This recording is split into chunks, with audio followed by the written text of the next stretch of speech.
আমি আমার আম্মুজিদের কাছে বলবো, মা আপনার স্বামীর কামাইয়ে বরকত নাই, আপনার ঘরের মধ্যে কামাই রুজিতে বরকত হচ্ছে না, কঠিন রোগ বালা মুসিবত আপনাদের থেকে যাচ্ছে না। আপনারা যদি আল্লাহর পক্ষ থেকে বরকত পাইতে চান, স্বামীর কামাই রুজিতে বরকত বাড়াইতে চান, কঠিন রোগ বালা মুসিবত থেকে আপনারা মুক্তি থাকতে চান, আগে যেমন ভাবে পূর্বের মুরব্বীরা ঘরের মধ্যে সকালবেলা কোরআন তেলাওয়াত করত, আপনারা এখন থেকে বেশি বেশি কোরআন তেলাওয়াত করেন। ফজরের নামাজ আদায় করে যখন আপনারা আল্লাহর কোরআন তেলাওয়াত করবেন, আমার আল্লাহর অজস্র নিয়ামত আপনাদের ঘরে ঘরে আসবে। কিন্তু দুঃখের বিষয়, আলেম সমাজ ছাড়া, মাদ্রাসার স্টুডেন্ট ছাড়া, তলেবুল এলেম ছাড়া, সাধারণ আমজনতা যারা, জেনারেল শিক্ষিত যারা, অথবা যারা এখনো পড়ালেখাও করে নাই, এদের মধ্যে বেশিরভাগ পাওয়া যাবে যারা কোরআন তেলাওয়াত করতে পারে না। ও বাবাজি, আপনি আখিরাত পাওয়ার জন্য দুনিয়াতে কোনো কিছু করলেন না, দামি বিল্ডিং, দামি বাড়ি, দামি গাড়ি বানানোর জন্য আপনি বিভিন্ন রকমের পড়ালেখা করলেন। হ্যাঁ করে, আপনি জেনারেল লাইনে পড়ালেখা করে ডাক্তার হওয়া জরুরি, আপনি জেনারেল লাইনে পড়ালেখা করে আপনি ইঞ্জিনিয়ার হওয়া জরুরি। বাংলাদেশের প্রত্যেকটা খাতে খাতে প্রত্যেক লেভেলের শিক্ষিত মানুষের দরকার, কিন্তু আপনাকে দুনিয়া তৈরি করার আগে সর্বপ্রথম আখিরাতকে আপনি তৈরি করা লাগবে। যদি আপনি আপনার আখিরাতকে তৈরি না করতে পারেন, অন্ধকার কবরে যাবেন, ওই কবরে আপনার কোনো উপায় থাকবে না। এই জন্য বাবাজিরা, রাসূল বলেছেন দুনিয়ার জমিনের মধ্যে আল্লাহ পাক রব্বুল আলামিনের অজস্র নিয়ামত পাওয়ার জন্য তোমরা আল্লাহ পাক রব্বুল আলামিনের ইবাদত করো। 2 নাম্বার আল্লাহর কোরআনের তেলাওয়াত করো। 3 নাম্বার দুনিয়ার জমিনে বেশি বেশি দান সদকা করো। 2 নাম্বার 4 নাম্বার তোমরা গুনার রাস্তা ছেড়ে দিয়ে ইবাদতে মনোযোগী হয়ে যাও, তাহলে তোমরা আল্লাহ পাকের অজস্র নিয়ামত পেয়ে যাবে। ইয়া রাসূলুল্লাহ, তাহলে বুঝতে পারলাম এই কোরআন তেলাওয়াতের আল্লাহ পাকের নিয়ামত পাওয়ার জন্য অনেক ফজিলত, অনেক বরকত। রাসূল, আমরা তো অনেকে কোরআন তেলাওয়াত করতে পারি না। রাসূল বলতেছে কাল হাসরের ময়দানে ফুলসেরাতের পাড়ে এক একটা মানুষকে কোরআন তেলাওয়াতের ব্যাপারে প্রশ্ন করা হবে, কোরআন তেলাওয়াতের ব্যাপারে। আমার হুজুর আলোচনার ধারাবাহিকতায় কবরের মধ্যে 3টা প্রশ্ন এবং হাসরের ময়দানের 5টা প্রশ্নের ব্যাপারে কথা বলেছে। ফুলসেরাতের পাড়ে যাইয়া প্রত্যেকটা বান্দাদেরকে কোরআন তেলাওয়াতের ব্যাপারেও প্রশ্ন করা হবে। এই কথাটা আমি গুনাহগার ছোট মানুষ আপনাদের কাছে বলে দিয়ে যাই, আমার আলেম ওলামা বাবারা কথাগুলাকে জাস্টিফাই করবে। বন্ধুরে, ওই কোরআন তেলাওয়াতের ব্যাপারে আপনাকে যখন প্রশ্ন করা হবে আর যখন বলা হবে ওয়া কিরাআতিল কোরআন, বান্দা কোরআন তেলাওয়াত করার জন্য, যখন বান্দারা কোরআন তেলাওয়াত করতে পারবে না, ওই বান্দাকে প্রশ্ন করা হবে, বান্দা তুমি কেন কোরআন তেলাওয়াত করতে পারো না? বান্দা আঙ্গুল দিয়ে দেখা দিবে, আমার মা আমার কোরআন শিক্ষা দেয় নাই, আমার বাবা আমারে কোরআন শিক্ষা দেয় নাই। যখন সন্তানের মা বাবাকে এমন দোষারোপ করবে, ওই সন্তানের মা বাবাকে ফেরেশতাদের মাধ্যমে ফুলসেরাতের কিনারে ডাক দেওয়া হবে, ও মুসলমান, ও ইমানদারের দলেরা, হে নবীর উম্মতের দলেরা। যখন সন্তানের মা বাবাকে ফুলসেরাতের পারে ডাক দেওয়া হবে, জিজ্ঞাসা করা হবে, এ সন্তানের বাবা, তোমার সন্তান কেন কোরআন তেলাওয়াত করতে পারে না? আপনার সন্তানকে আপনি উত্তর দিবেন, আর ফেরেশতাদের কাছে আল্লাহর রহমতের ফেরেশতার কাছে উত্তর দিবেন, আমার সন্তানকে আমি কোরআন শিখাবো কোন সময়? কারণ আমার সন্তান তো কোরআন পড়তে পারে নাই। সকাল 7:30টার দিকে উঠা 5 কেজি ওজনের কিন্ডার গার্ডেনের বই কান্দে লইয়া কিন্ডার গার্ডেনে গেছে, কোরআন পড়ার লাগে মুক্তবে যায় নাই।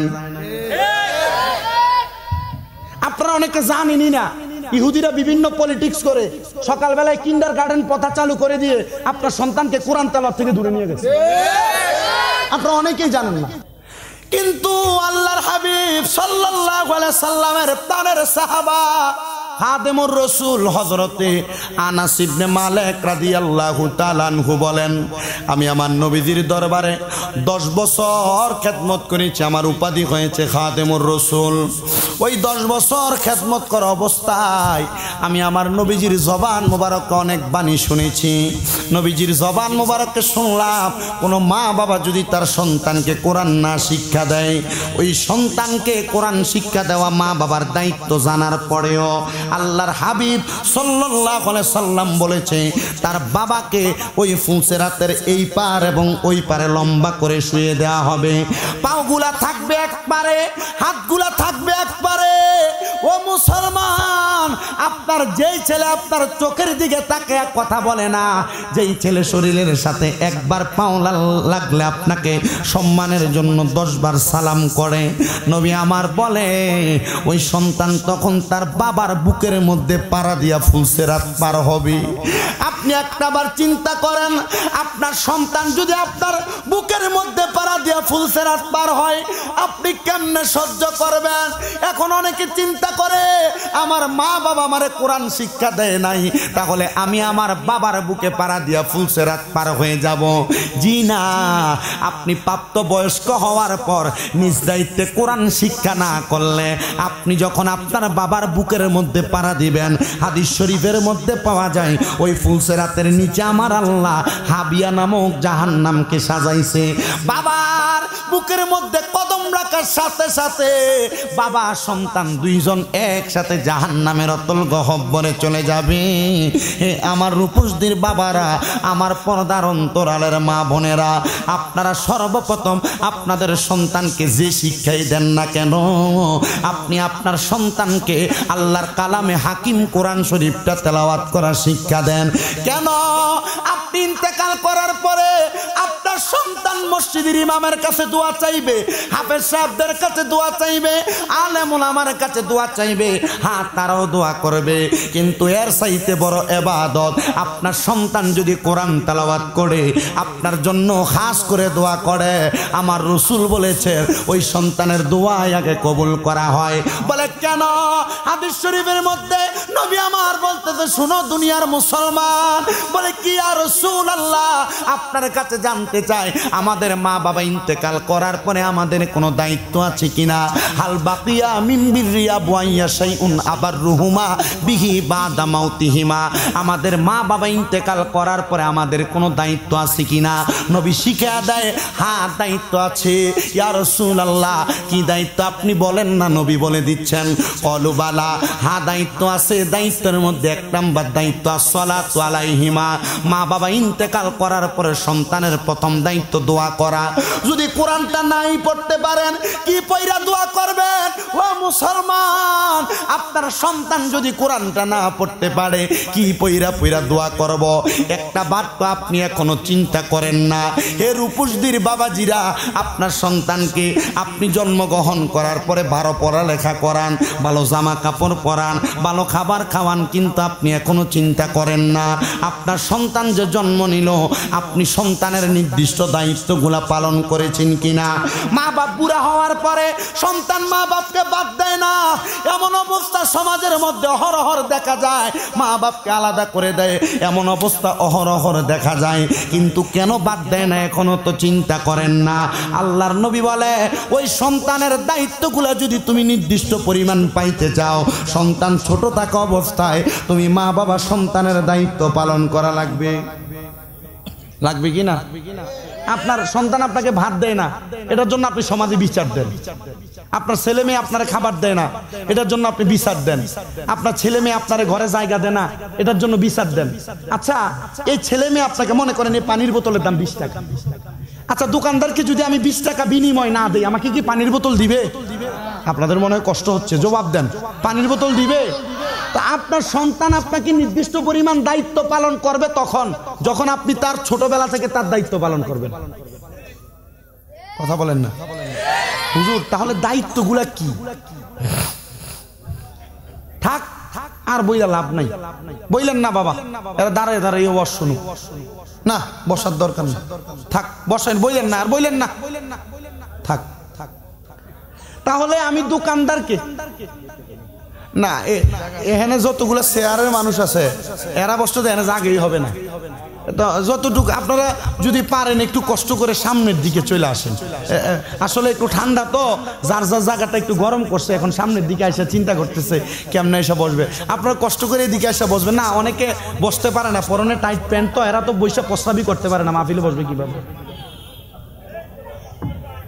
আপনাদের কি কোনো কষ্ট হচ্ছে? আমার ওয়াজ একটু বুঝে আসতেছি কিনা? আমার এই ওয়াজ থেকে যেটা ভাল লাগবে এটা আমল করবেন, যেটা আপনার পছন্দ হবে না এটা বর্জন করে দিবেন। কারণ আমি তো আলিবুল আলেম, তো আমিও ছাত্র, কিন্তু আপনাদের দোয়ার বরকতে আমি ছাত্র, এই বয়সে আপনাদের দোয়ায় আমার 6টা মাদ্রাসা কুমিল্লা শহরে। দোয়া করবেন না আপনারা? দোয়া করবেন না? আল্লাহ যেন আমাদের সবাইকে কবুল করেন, পড়েন আমিন। সাদওয়ানদারি বন্ধ করো, রাখো, এখন কোনো কিছু লাগতো না, রাখিয়ে দাও। হ্যাঁ, চাটা খাইলে ওয়াজ করতাম আমি, চা খেলে তো মানুষ কি করবো, হুজুরে দাও, হুজুর একটু আল্লাহ কবুল করেন, আমিন পড়েন। তাহলে এই পানির বোতলের জন্য আমাকে দোকানদারকে কত দেওয়া লাগবে? তাহলে দোকানদার আমাকে পানির বোতল দিবে, ঠিক না?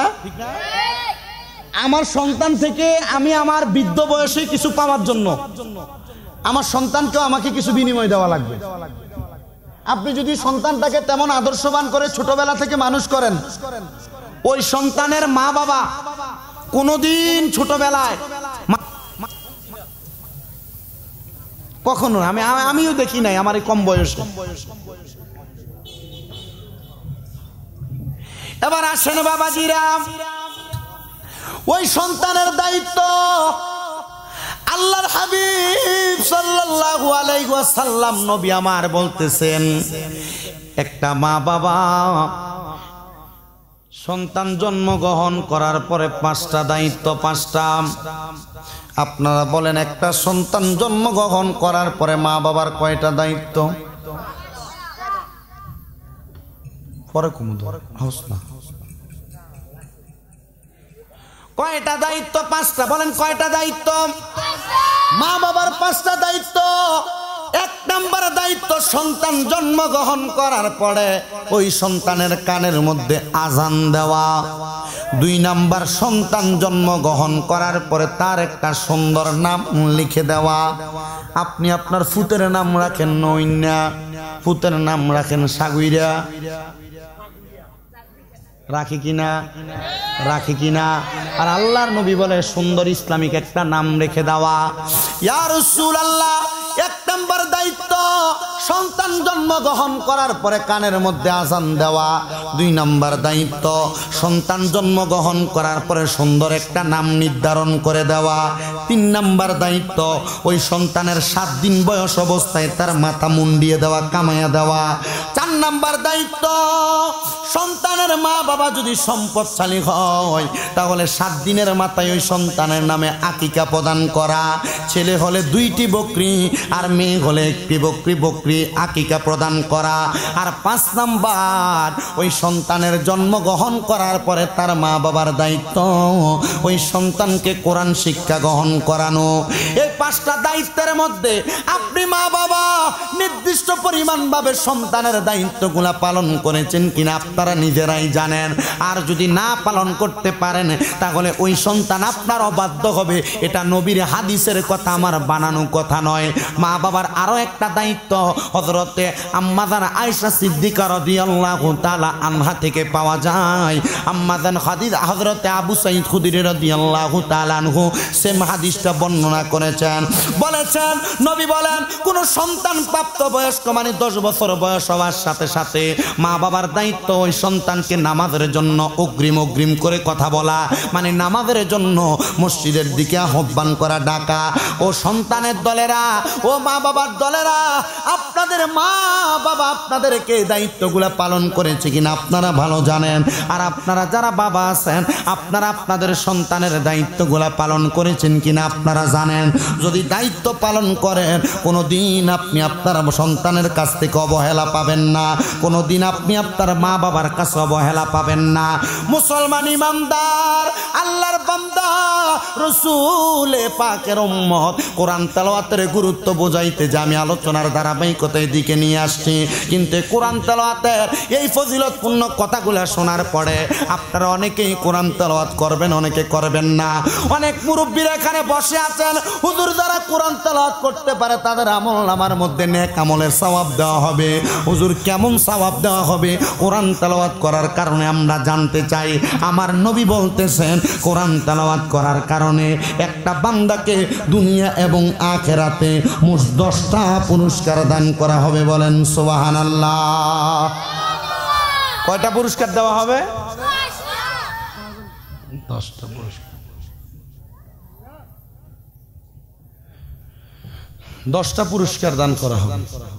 1 নাম্বার, আল্লাহর কোরআন তেলাওয়াতকারী বান্দার হায়াত বাড়িয়ে দেওয়া হবে।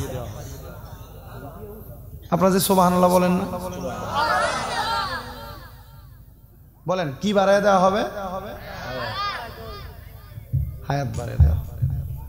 2 নাম্বার, আল্লাহর কোরআন বেশি তেলাওয়াতকারী বান্দার কঠিন বিপদ থাকলে উদ্ধার করা হবে, মানে মুশকিল আসান করা হবে। কয়টা পাইলাম? 3 নাম্বার, ওই বান্দার অভাব থাকলে অভাব আল্লাহ দূর করে দিবেন। 4 নাম্বার, ওই বান্দার অভাব মানে রিজিকের ফয়সালা করে দিবেন। 4 নাম্বার, 1 নাম্বার হায়াতে বরকত, 2 নাম্বার বিপদ থেকে উদ্ধার, 3 নাম্বার রিজিকে বরকত, 4 নাম্বার কঠিন কোন রোগ থাকলে আল্লাহ শিফা দান করবেন। এখানে কে বাজাইতেছে? তুমি সাহাবেসা বন্ধ করো।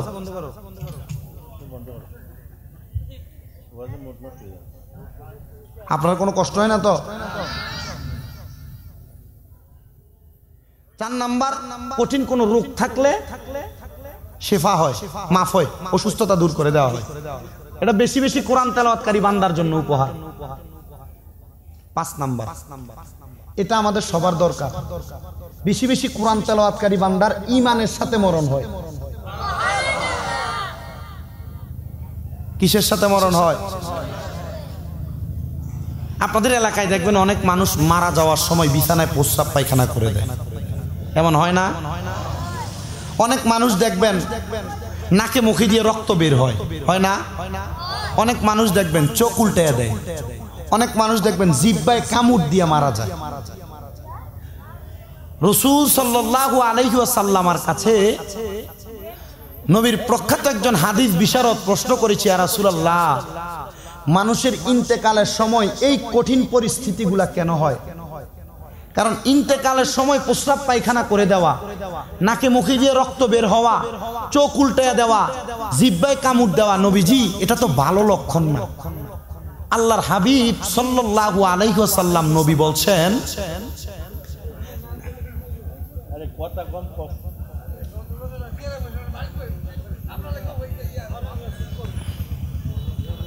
রসুল বলছেন, যখন মৃত ব্যক্তি সাখারাতের বিছানায় মৃত্যুর সাথে পাঞ্জা লড়ে, বলেন কিসের সাথে পাঞ্জা লড়ে? মৃত্যুর সাথে পাঞ্জা লড়ে, তখন তার রুহু কবজ করার জন্য আজরাইল আসে। আজরাইল আসার পর আজরাইল যখন বান্দার রুহু কবজ করার জন্য তার শরীরের মধ্যে হাত দেয়, তখন বান্দা কথা বলার চেষ্টা করে, তখন কথা বলতে পারে না। তার 2 দাঁতের চোয়াল দ্বারা তার জিহ্বার মধ্যে কামড় পড়ে, আটকেয়া ওই বান্দার জিহ্বায় কামড় পড়ে, বান্দা কোনো কথা বলতে পারে না। 2 নাম্বার, ওই বান্দা চোখের ইশারা দিয়ে আজরাইলকে অনেক কিছু বোঝানোর চেষ্টা করে, কিন্তু পারে না, তার চোখ উল্টে যায়। 3 নাম্বার, ওই বান্দার ঘাড়ের শাহরগ গুলো ছিঁড়ে যায়। আজরাইলের ভয়ঙ্কর চেহারা দেখি। হাতের শাহরগ গুলো ছিঁড়ে যায়, পায়ের শাহরগ গুলো ছিঁড়ে যায়, আর এ ছিঁড়ে যাওয়ার কারণে বান্দার রক্ত চলাচল বন্ধ হয়ে যায়। বন্ধ হওয়ার কারণে বান্দার শরীরের মধ্যে আলাদা উদ্বেগ হওয়ার কারণে সে ভয়ে প্রস্রাব পায়খানা করে দেয়। যখন তার রক্ত চলাচল বন্ধ হয়, রক্ত বের হওয়ার কোনো রাস্তা পায় না, তখন বান্দার রক্তগুলো তার নাক আর মুখ দ্বারা বাইর হয়। নাউজুবিল্লাহ পড়লেন না? তাহলে বলেন, এমন অবস্থায় কেউ যদি মারা যায়, মরণটা কি ভালো না খারাপ? বলেন বলেন, ভালো না খারাপ? আপনারা কি কেউ এমন কষ্ট পেয়ে মরতে চান? কষ্ট পেয়ে মরতে চান? আমরা ঈমানের সাথে মরণ চাই, ইয়া রাসূলুল্লাহ। তাহলে আপনি বললেন অধিক পরিমাণ কোরআন তেলাওয়াতকারী বান্দার, আপনি বলেন না অধিক পরিমাণ কোরআন তেলাওয়াতকারী বান্দার কেমন ঈমানের সাথে মরণ হবে? নবীজি বলেছেন, ওই বান্দার সামনে আজরাইল আসার আগে, ওই বান্দার সামনে আজরাইল আসার আগে 2 জন রহমতের ফেরেশতা আগমন করবে। কয়জন রহমতের ফেরেশতা? 2 জন। আমার মুসলমান বাবাজিরা, পর্দার অন্তরালের আমার মা বোনেরা, ইমানদার বান্দার কাছে দুইজন ফেরেশতা খালি হাতে আসবে না। ইমানদার বান্দার সামনে একজন রহমতের ফেরেশতা হাতের মধ্যে জান্নাতি মেশক আম্বরের আতর নিয়ে আসবে, আতর। ইমানদারের সামনে আরেকজন ফেরেশতা জান্নাতের তুফাফেল নিয়ে হাজির হয়ে যাবে। কেউ কেউ বলে জান্নাতি তামার খেজুর নিয়ে হাজির হয়ে যাবে। ও মুসলমান শুনে নাও, ইমানদার বান্দার সামনে যখন রহমতে দুইজন ফেরেশতা গমন করবে, ছোট বাচ্চারা বাড়ির মধ্যে ওয়া ওয়া করে কান্না করলে তার মা বাবা তার মাথার মধ্যে যেমন ভাবে হাত বুলিয়ে দিলে ওই বাচ্চাটা আরামের ভাবে ঘুমায়া যায়। ইমানদার বান্দার মাথার কাছে বসা একজন ফেরেশতা ওই বান্দার মাথার মধ্যে আরামের সাথে যখন হাতটা বুলিয়ে দিবে, ওই বান্দাটা আরামের সাথে ঘুমায়া যাবে। এবার আজরাইল ইমানদার বান্দার রূহ কবজ করার জন্য তার বুকের মধ্যে হাত দিবে, কিন্তু ইমানদার বান্দার বুক দ্বারা তার রূহটা কবজ করা যাবে না। হুজুর কেন কেন কবজ করা যাবে না? কারণ ইমানদারের বুকের মধ্যে আল্লাহ এবং তার রাসূলের মুহাব্বত আছে, কোরআন এবং সুন্নাহর মুহাব্বত আছে থাকার কারণে এই বুকের মধ্য থেকে আওয়াজ আসবে, রে আজরাইল ইমানদার বান্দার রূহ তো তুমি এমন ভাবে কবজ করতে পারবা না, কারণ এই বুকের মধ্যে আল্লাহ রাসূলের মুহাব্বত, কোরআন সুন্নাহর মুহাব্বত আছে। এবার আজরাইল আমার আল্লাহর কাছে ফিরে যাবে, আল্লাহ ইমানদারের বুক দ্বারা তো তার রূহটা কবজ করা যায় নাই। আল্লাহ বলবে বান্দার সবচাইতে আকর্ষণীয় অংশ হলো বিওয়াজহিকা, বান্দার চেহারাটা, যাও বান্দার চেহারার মাধ্যমে তার রূহটা তুমি কবজ করো। আজরাইল আইসা বান্দার কপালের মধ্যে হাত দিবে রূহ কবজ করার জন্য। বাবারা, আজরাইল কপালে হাত দিলে এই কপালের জবান খুলে যাবে ওই সাখারাতের বিছানায়। কপাল ডাক দিয়ে বলবে, রে আজরাইল কোন কপাল দ্বারা তুমি রূহ কবজ করো? তুমি কি জানো না ইমানদার বান্দা 5 ওয়াক্ত নামাজ আদায় করেছে, সাজদার মধ্যে গিয়ে সুবহানা রাব্বিয়াল আলা বলেছে, এই কপাল দ্বারা ইমানদারের রূহ কবজ করা যাবে না। এবার ইমানদার আমার আল্লাহর কাছে জিজ্ঞাসিত করবে, আল্লাহ ইমানদার বান্দা আজরাইল আল্লাহর কাছে জিজ্ঞাসিত করবে, আল্লাহ ইমানদারের রূহটা তো কবজ করা যায় না। আল্লাহ বলবে, বান্দা এখন তো ইমানদার মৃত্যু সজ্জার জন্য প্রস্তুত না। বলে কেন গো? বলে কারণ আমার হাবিব সাল্লাল্লাহু আলাইহি ওয়াসাল্লাম বলেছে, ইমানদার যখন মারা যাবে বিকাউলি লা ইলাহা ইল্লাল্লাহ মুহাম্মাদুর রাসূলুল্লাহ সাল্লাল্লাহু আলাইহি ওয়াসাল্লাম, ইমানদার মারা যাওয়ার সময় ইমানদার কালিমা পড়ে ইন্তেকাল করবে, আমার রাসূল বলে দিয়েছেন। বান্দা তো ঘুমন্ত অবস্থায়, এই বান্দা কালিমা পড়ার মতো কোনো অবস্থা নাই। হে আজরাইল অপেক্ষা করো, ইমানদারের রূহ নেওয়া এত সহজ না। তাহলে চিন্তা করেন যে আজরাইল ইমানদার বান্দাদের রূহটা কবজ করা তার জন্য কঠিন। আপনারা বলেন বাবাজিরা, তাহলে মরণের আগে আমাদের নিজের জীবনটাকে ইমানদারের জীবন হিসেবে রূপান্তর করার দরকার আছে না নাই? ইমানদারের রূপে রূপান্তরিত করতে হবে। বলেন কিসের রূপে রূপান্তর করতে হবে? ইমানদারের রূপে। তাহলে ইমানদারের রূপে রূপান্তর করতে হলে নামাজ পড়া লাগবে না। ইমানদারের রূপে রূপান্তর করতে হলে বেশি বেশি সুদ খাইব। ইমানদারের রূপে রূপান্তর হইতে চাইলে পরের জমি এক হাইতে লাইল রে কাইটা কাইটা 1 বিঘা বানাইবে। ইমানদারের রূপে রূপান্তর হওয়ার জন্য মানুষের সম্পদ মাইরা মাইরা খাইবে। ইমানদারের রূপে রূপান্তর হওয়ার জন্য দোকানে বৈশা বৈশা একজন আরেকজনের গীবত করবে। ইমানদারের রূপে রূপান্তর হওয়ার জন্য একজন আরেকজনকে গালাগালি করবে। করা যাবে না? না, এগুলা সব বিপরীত। ইমানদারের রূপে রূপান্তরিত হওয়ার জন্য নামাজ লাগবে, হারাম খাওয়া ছাড়তে হবে, পরের সম্পদ মেরে খাওয়া যাবে না, গীবত করা যাবে না, মানুষেরকে গালিগালাজ করা যাবে না। আর আপনি অটোমেটিকলি আপনার ভাতিজাকে নাম ধরে গালি দেন, এটা কিছুই মনে করেন আমার ভাতিজা। আপনারা বলেন এমন অবস্থা বর্তমান সমাজে আছে কিনা? আমি যতই ওয়াজ করি, পরিবর্তন হওয়ার দায়িত্ব আপনার। আমি বইলা চলে যাব আজকে, আগামীকালকে যদি আবার সেম কাজগুলা করেন তাহলে আপনার এই কাজগুলা আর আমার ওয়াজ এটা ফানিবাতের মতো। পানি ভাত এমনি লবণ ছাড়া খাইলে যেমন মজা লাগে না, আমার ওয়াজটা ঠিক এমন ভাবে শুই না, কালকে আমল না করলে এটার কোনো দামই থাকবে না। কথা বলেন না, ঠিক না ভাই? ঠিক। আপনারা বলেন আমরা ইমানদার হইয়া মরতে চাই কিনা? আজরাইল, আল্লাহ পাক রব্বুল আলামিন আজরাইলকে বলবেন কি, যে ইমানদার বান্দা ইন্তেকাল করার সময় কালিমা পড়া মারা যাবে। বলেন কালিমা পড়া যারা মারা যায় এরা কি জান্নাতি না জাহান্নামী? জান্নাতি। ইমানদার বান্দা রূহ কবজ করার আগে ইমানদার বান্দা কালিমা পড়বে। ও মুসলমান নবীর উম্মতের দল, একটু মনোযোগের সাথে শোনো। ইমানদারের কাছে আজরাইল আসার আগে ফেরেশতা জানি কয়জন? দুইজন আগমন করেছে। একজন ফেরেশতা ইমানদারের মাথায় হাত বুলিয়ে দিছে। এবার ইমানদারের মওতের ব্যাপারে আমি লক্ষ্য করে দেখলাম, ইমানদার বান্দা যখন ঘুমন্ত অবস্থায় থাকবে তার রূহ কবজ করার সময় চলে আসবে। ওই সময় ইমানদার বান্দার নাকের আগার মধ্যে একজন ফেরেশতা এসে বসবে। একজন ফেরেশতা কোথায় বসবে? নাকের আগায় বসবে। নাকের আগায় এসে ইমানদারের গায়ে নাকের আগায় বসবে।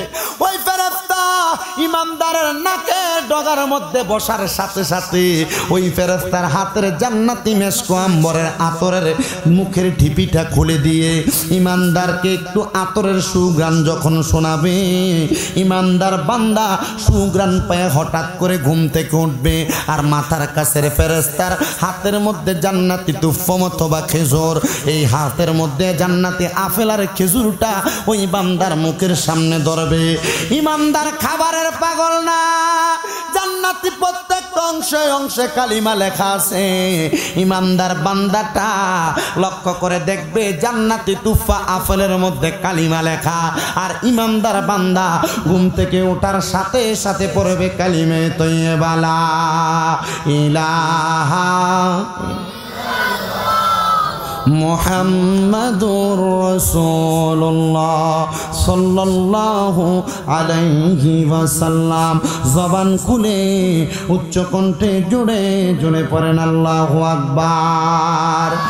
আমার ব্রাহ্মণবাড়িয়া জেলার এই বাঞ্ছারামপুর উপজেলার অন্তর্গত রূপসী এলাকার বাবাজিরা বন্ধুরা, ইমানদার বান্দা যখন কালিমা পড়বে, আল্লাহ লা মুকানের খোদা ডাক দিয়া বলবে, রে আজরাইল, ইমানদারের মুখ দ্বারা এখন যে বাতাসটা বের হবে কালিমা পড়ার সাথে সাথে, ইমানদারের মুখ থেকে বাতাসটা বের হলে এই বাতাসের সাথে সাথে তার রুহুটা কবজ করো। আজরাইল ইমানদার বান্দার রুহুটা কবজ করবে। রুহুটা আজরাইলের হাতের মধ্যে নিবে, হাতের মধ্যে রুহু থাকবে না। ও আল্লাহ, আমার হাতের মধ্যে তো আমার রুহুটা থাকে না। আল্লাহ গো, এই রুহুটা কোন জায়গার মধ্যে রাখবো? বলে কোন জায়গায় রাখবা? যেহেতু তোমার হাতের মধ্যে রুহুটা থাকে না, যাও জান্নাতের মধ্যে যাইয়া একটা স্বর্ণের পেয়ালা একটা রূপার পেয়ালা হাতে নাও। জান্নাতের মধ্যে যাইয়া আজরাইল ফেরেশতা স্বর্ণ এবং রূপার পেয়ালা হাতের মধ্যে নিয়া রাইখা দেখবে স্বর্ণ এবং রূপার পেয়ালার মধ্যে ইমানদারের রুহুটা থাকে না। বলে আল্লাহ, ইমানদারের রুহু তো স্বর্ণ রূপার পেয়ালায় থাকে না। আল্লাহ কি করব? বলে ইমানদারের রুহু আবার ইমানদারকে ফিরে দাও। যারা ইমানদার তাদের রুহু আবার তাদেরকে ফিরিয়ে দেওয়া হবে। এজন্য আমাদের ইমানদার হওয়া দরকার। বলেন এজন্য আমাদের কি হওয়া দরকার? ওয়ালা তাকুলু লিমান ইউকতালু ফি সাবিলিল্লাহি আমওয়াত। যারা আল্লাহর রাস্তায় চলে গেছেন, বলেন ইমানদাররা কি আল্লাহর রাস্তায় যায় না বেঈমানের রাস্তায় যায়? আল্লাহ বলছেন তোমরা এদেরকে মৃত বলো না। আল্লাহ তারা কি? বাল আহিয়াউ, এরা জিন্দা। শুধু জিন্দা না, এদেরকে যারা মৃত বলে ওয়ালা কিল্লা তাশউরুন, এরা নির্বোধ, এরা বোকা, এরা বুঝে না, এই জন্য এদেরকে মৃত বলে। হুজুর ইমানদার কারা হবে? আপনার এলাকার রিকশার ড্রাইভার ইমানদার হতে পারবে? কোটি টাকার মালিক পারবে? শুধু ইমানদার হওয়ার জন্য যে শর্তগুলা ওইগুলা মেনে চলা লাগে। কথা বলেন ঠিক না বেশি? অনেকে চিন্তা করে হুজুর এখনো দিয়ে একটা গজল গাইলেন, এখনো যে একটু জিকির আজকার করলেন না।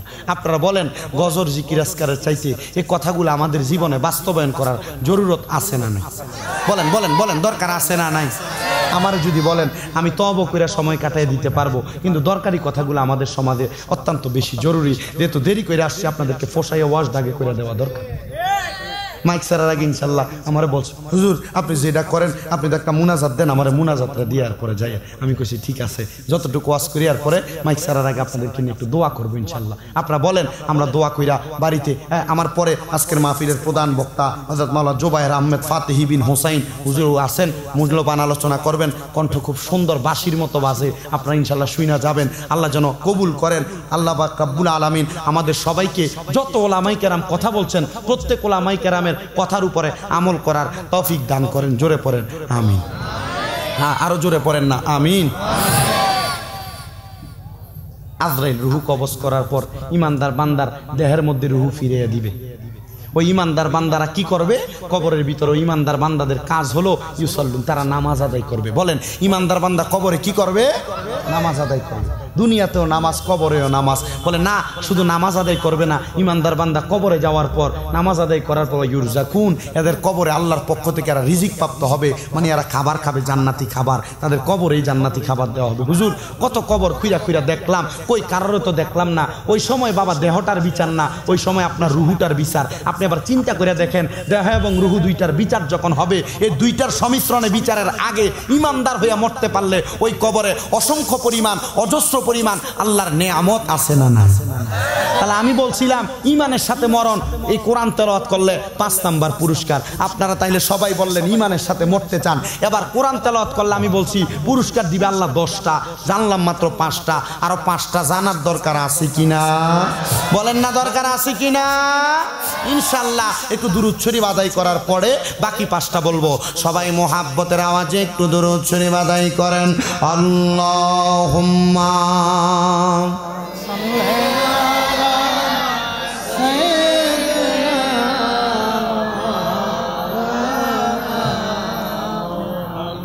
ওয়ালা আলি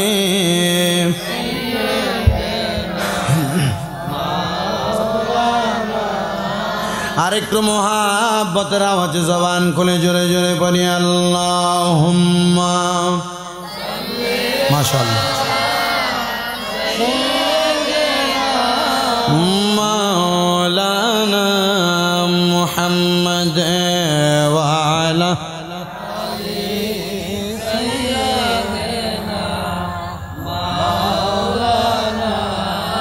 কবে জানি ডাকা আসিবে, এবারে ঘর ছাড়িতে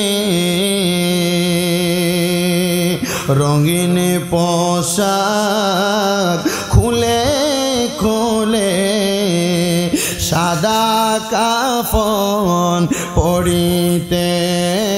আল্লাহুম্মা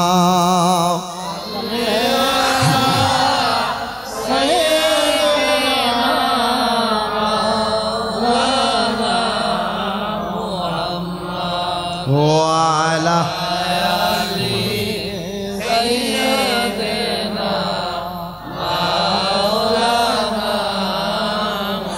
আল্লাহ পাকের প্যারা হাবিব, যার নাম মুহাম্মদ রাসূল, সকল সৃষ্টির মূলে যিনি, সৃষ্টি কুলের আদি মূল। আল্লাহুম্মা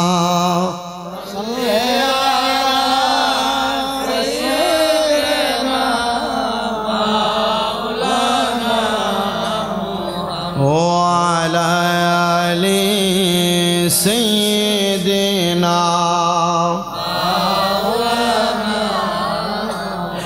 লা ইলাহা ইল্লাল্লাহ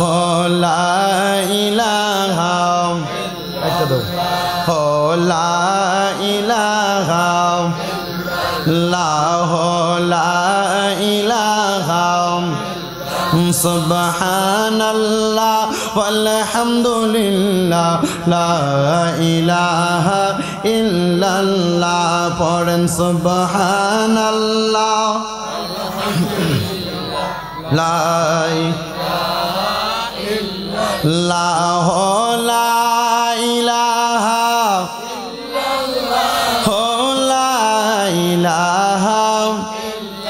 লা হাসবি রব্বি জাল্লাল্লাহ মা ফি কলবি গায়রুল্লাহ হাসবি রব্বি জাল্লাল্লাহ মা ফি কলবি গায়রুল্লাহ নূর মুহাম্মদ সাল্লাল্লাহু লা ইলাহা ইল্লাল্লাহ সুবহানাল্লাহ walhamdulillah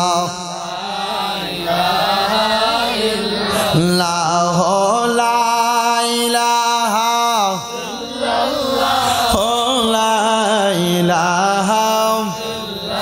Allah ছাড়া মাবুদ নাই নবীজি ছাড়া উপায় নাই বলেন আল্লাহ ছাড়া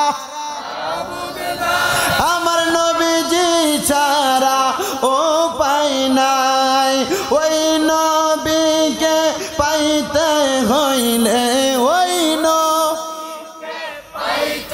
হইলে অলি আল্লাহর দয়া চাই সুবহানাল্লাহ walhamdulillah la ilaha লা সুবহানাল্লাহ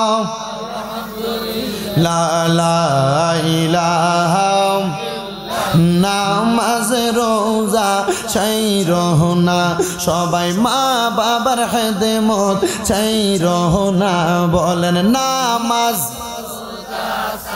রহনা সবাই মা বাবার খেদমত চাই রহনা আমার নবীর দরুদ বইল না বলেন নবীর আমার নবীও তোমায় ভুলবে না লা ইলাহা লা ইলাহা হায়রে অনেক দূরে মাদিনা আমরা কেমনে যাব জানি আপনারা বলেন আমরা মদিনা যাইতে চাই কি দেখি একটা তাকবীর দেন তো যারা মদিনা যাবেন নারে তাকবীর নারে রিসালাত এটা দিয়ে বানসারামপুর বাজার ফারনের আগে সাক্ষাটা বানসার ফেরিটা বারণ যেত না বলেন মদিনা জানেওয়ালাদের আওয়াজকে আসতে হবে না জোরে হবে শরীরের জোর না ইমানের জোর লাগবে বলেন না কিসের জোর লাগবে হযরত বিলাল রাদিয়াল্লাহু তাআলা আযান দিতেন মসজিদে নববীতে মসজিদে হারামে আযানের আওয়াজ যাইতো লামখান আপনারা বলেন এটা কি শরীরের জোরের আওয়াজ যাইতো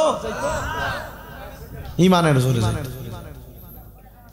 এখানে যাইতো না শুধু হযরত সালমান ফারসি রাদিয়াল্লাহু তাআলা 200 বছরের বেশি হায়াত পাইছে ওনার বাড়ি মক্কা এবং মদিনার মধ্যবর্তী জায়গায় ওই মক্কা মদিনার মধ্যবর্তী জায়গায় সালমান ফারসির বাড়িতে আওয়াজ যায় সালমান ফারসি আল্লাহর হাবিব সাল্লাল্লাহু আলাইহি ওয়াসাল্লাম যখন হিজরত করে মদিনাতে আসছেন মদিনাতে নবীজির পেছনে নামাজ আদায় করার জন্য চলে আসছে সালমান তুমি এত দূরে নামাজ আদায় করতে আসার কারণ কি ইয়া রাসূলুল্লাহ বেলাল আযান দিছে আপনি নবী ইমামতি করবেন আমি আসবো না এটা তো হতে পারে না বলে হ্যাঁ বেলাল আযান দিছে কিভাবে শুনতে পাইলা বলি ইয়া রাসূলুল্লাহ আমি শুনছি হযরত সালমান ফারসি আর উত্তর দিতে পারছেন না যে কিভাবে শুনতে পারলা আর আওয়াজ দিছে দিকে তো শুনতে পাইছে আল্লাহর সাথে সাথে জিবরাইল আমিনকে নাজিল করে দিছে শোনো না ও জিবরাইল আলাইহিস সালাতু ওয়াস সালাম আয়েশা নবীকে বলি ইয়া রাসূলুল্লাহ আমার আল্লাহ বলছে শুধু সালমান ফারসির বাড়িতে না হযরতে বেলালের আযানের আওয়াজটা আমার আল্লাহর লামকানের মধ্যে গিয়ে পৌঁছাইছে আর জোরে বললেন না সুবহানাল্লাহ তাহলে আপনারা বলেন আমরা মদিনা যাইতে চাই কি না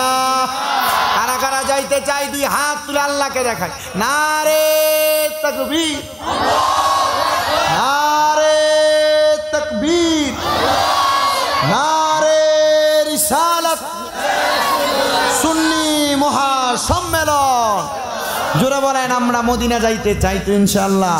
তো জোরে পড়েন অনেক দূরে মদিনা আমরা কেমনে দয়াল আল্লাহ দয়া করেন দয়া রেন নসিবি করেন মদিনা লা ইলাহা ইল্লাল্লাহ লা ইলাহা ইল্লাল্লাহ লা ইলাহা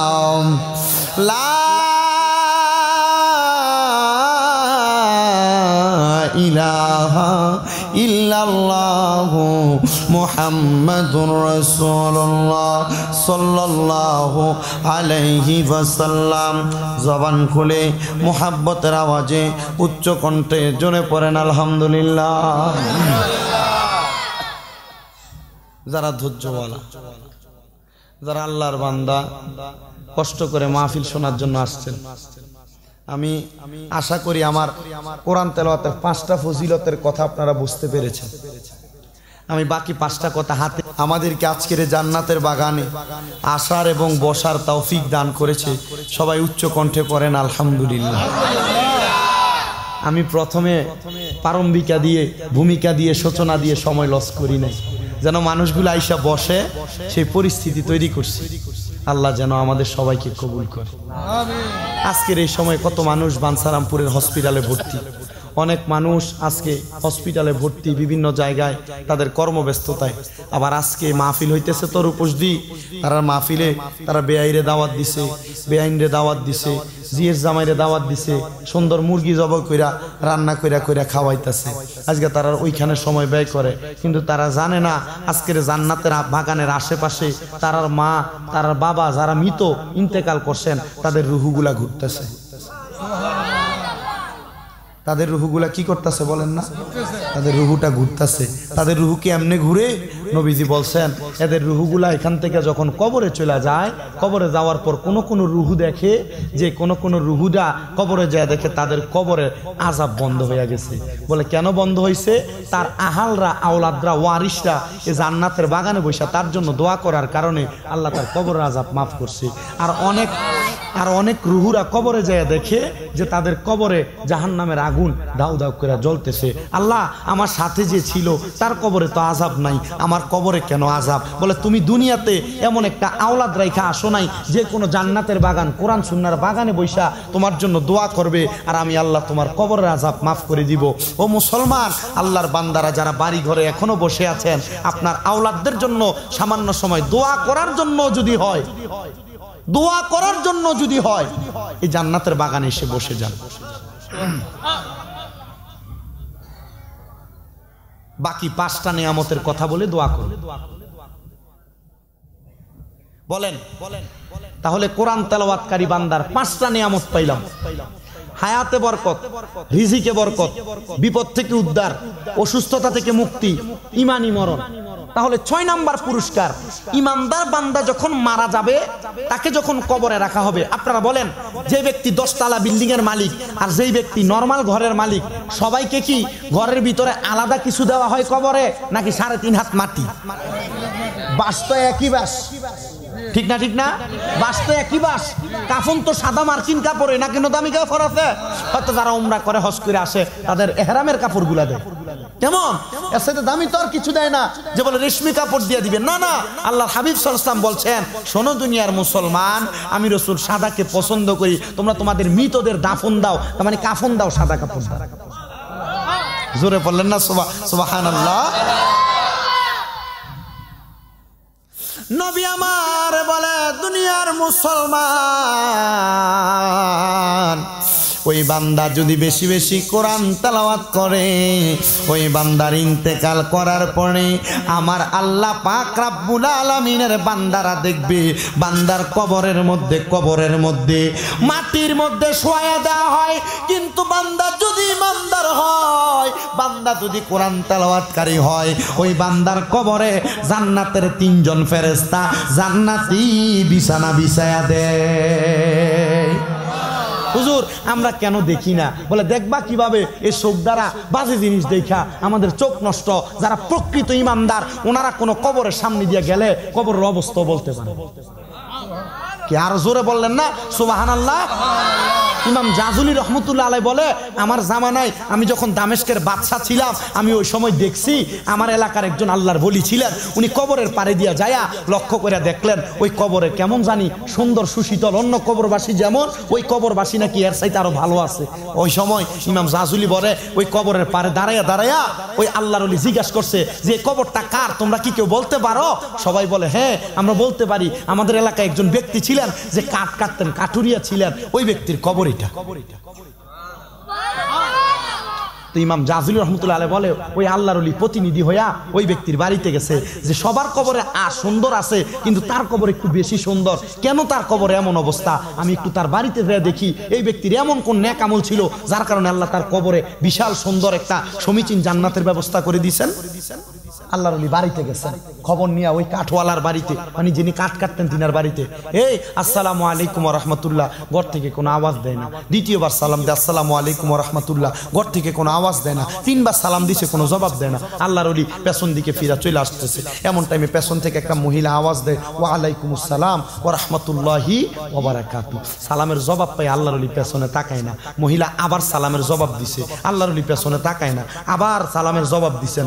মহিলা এবার হযরতে আল্লাহ পাক রব্বুল আলামিনের ওই বান্দাকে জিজ্ঞাসা করলেন, ও হযরত আপনি তিনবার সালাম দিছেন, আমি তো জবাব দিতে পারি নাই, মনে হয় রাগ করে আমার সালামের জবাব দিতেছেন না। হযরত বলেন না আমি আপনার সাথে কোনো অন্যায় করলে, যাক ঠিক আছে আপনি আমার কারণটা শুনেন কেন জবাব দিতে পারি নাই। আপনি যখন আমাকে সালাম দিছেন আমি নামাজের মুসল্লায় নফল ইবাদতে ছিলাম, হুজুর আমার ওই ইবাদতের মধ্যে আমি যখন প্রথম সালাম দিছেন আমি তাশাহুদ পড়তেছিলাম, দ্বিতীয়বার সালাম দিছেন আমি দোয়া মাসুরা দুরূদ ইব্রাহিম পড়তেছিলাম, হুজুর তৃতীয়বার সালাম দিছেন আমি দোয়া মাসুরা পড়তেছিলাম। হুজুর সালাম ফিরাইয়া আপনার সালামের জবাব দিতে আমার দেরি হয়ে গেছে, হুজুর আপনি যদি এটা আমার অন্যায় হয় আপনি আমার জবাব দেওয়া লাগবে না। আল্লাহর ওলি বলে মা আল্লাহর রাস্তায় মাফ করবেন, আমি আপনার চিনতে পারি মা, খবর পাইছি এই ঘরটা নাকি আপনাদের এলাকার একজন কাঠুরিয়ার ঘর। মা এই ঘরটা কি আসলে কাঠুরিয়ার ঘর? জি আমি ওনার স্ত্রী। ও মা আপনার স্বামী ইন্তেকাল করেছে, আচ্ছা বলেন তো আপনার স্বামীর এমন কোন নেক আমল ছিল যার কারণে আল্লাহ পাক রব্বুল আলামিন আপনার স্বামীকে কবরে নাজাত দিতে পারে? মহিলা বলে হুজুর আমার স্বামী একটা গন্ডমূর্খ মানুষ ছিল। তিরমিজি শরীফের হাদিসে এভাবে লিখছেন যে কোন স্বামী মারা যাওয়ার পর স্ত্রী যদি স্বামীকে ভালো বলে ভালো, খারাপ বললে খারাপ। কোন স্ত্রী মারা যাওয়ার পর স্বামী যদি বলে স্ত্রী ভালো ভালো, স্বামী যদি বলে স্ত্রী খারাপ ছিল জান্নাত হারাম। এই মা বোনেরা স্বামীর সাথে আচরণ করতে বুঝা করবেন, যারা পর্দার আড়ালে মা বোন। ওই মহিলা বলে আমার স্বামী গন্ডমূর্খ। মা আপনার স্বামী কাজ করতো? বলে কাঠ কাটতো। মা আপনার স্বামীর এমন কোন নেক আমল আছে যে নেক আমলের কারণে আপনার স্বামী জান্নাতে যাইতে পারে? বলে হুজুর নেক কোন আমল ছিল না, তবে আমার স্বামীর একটা ভালো গুণ ছিল। আপনারা কি সুবহানাল্লাহ বলবেন না? কি গুণ ছিল বলেন, কি গুণ ছিল? ভালো একটা গুণ ছিল। বলে মা ভালো গুণটা কি? হুজুর আমার স্বামী সকালবেলা কাঠ কাটার জন্য কুরুল নিয়ে বের হয়ে যাইতেন, সন্ধ্যাবেলা আসতেন, কিন্তু আমার স্বামী যখন আসতেন কিছু আটা কিছু জব অথবা কিছু গম নিয়ে আমার কাছে এনে দিতেন, চাল নিয়ে দিতেন, আমাকে খানা রেডি করতে বলতেন। আর আমার স্বামী অজু গোসল বানাইয়া নামাজের মুসল্লায় বৈশা আমি দেখতাম আমার স্বামী আল্লাহর কোরআন শরীফ হাতের মধ্যে নিয়ে আমার স্বামী কান্না করে।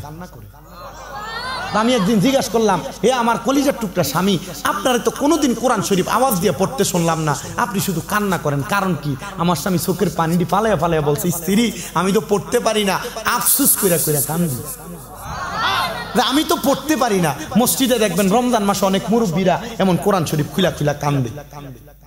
আমি অনেক মুসল্লিদেরকে জিজ্ঞেস করছি, মুসল্লিরা আপনারা কেন কান্দেন? বলে আমরা কান্না করার কারণ হইল যে অন্য কোনো কারণে কান্না করি না, আমরা কান্না করার কারণ হইল যদি আমরাও পড়তে পারতাম যারা পড়ে, কারণ রমজান মাসে এক খতম কোরআন তেলাওয়াত করলে 70টা খতমের সওয়াব পাওয়া যায়। আফসোস নারে তাকবীর, জোরে তাকবীর দেন প্রধান বক্তা, নারে তাকবীর, নারে রিসালাত, প্রধান বক্তার আগমন, প্রধান বক্তার আগমন। হযরতে মাওলানা জুবায়ের আহমেদ ফাতিহ বিন হুসাইন সাহেবের আগমন। এই মাহফিলের পক্ষ থেকে, রূপসদীবাসীর পক্ষ থেকে নারে তাকবীর, নারে রিসালাত। প্রধান বক্তার আগমন হযরতুল আল্লামা জুবায়ের আহমেদ ফাতিহ বিন হুসাইন সাহেব। জোরে পড়েন মারহাবা। আমরা দেখতে পাচ্ছি আজকের মাহফিলের যিনি রৌনকে আকরাম হযরত মাওলানা জুবায়ের আহমেদ ফাতিহ বিন হুসাইন হুজুর এসে উপস্থিত হয়েছেন। আল্লাহ হুজুরের হায়াতে বরকত দান করুক। সবাই পড়েন আল্লাহুম্মা আমিন। আমি আমার আলোচনার ধারাবাহিকতা আর না বাড়ি, আমি আমার আলোচনা এখানে শেষ করে দিই ইনশাআল্লাহ। গজল গাওয়াইও না ইনশাআল্লাহ। আবার যদি কোথাও আসি চেষ্টা করব নির্দিষ্ট পরিমাণ আপনাদেরকে খোরাক দেওয়ার জন্য। ছোট্ট আপনি কইলে আমি ছোট্ট ঘটনাটা শেষ করে দিই। আল্লাহ কেউ কয় নাতে রাসূল, কেউ মুনাজাত কোনটা শেষ করে আমু একটু শেষ করে দে। আচ্ছা অন্যটা সব সময় হবে, একটু শেষ করি। শোনেন ছোট্ট ঘটনাটা একটু কইয়া দেই। কোনটা কইতাম? ইন্ডিয়া কয় গজল, ইন্ডিয়া দোয়া, ইন্ডিয়া জিকির, কতলা কইব। আচ্ছা একটু বসো, শেষ একটু। উনি বলছে হুজুর আমার স্বামী কোরআন পড়তে পারে না। হুজুর আমি কিন্তু এটা বইলাম কি পড়তে পারে না, শুধু তাকে তাকে কান্না করে।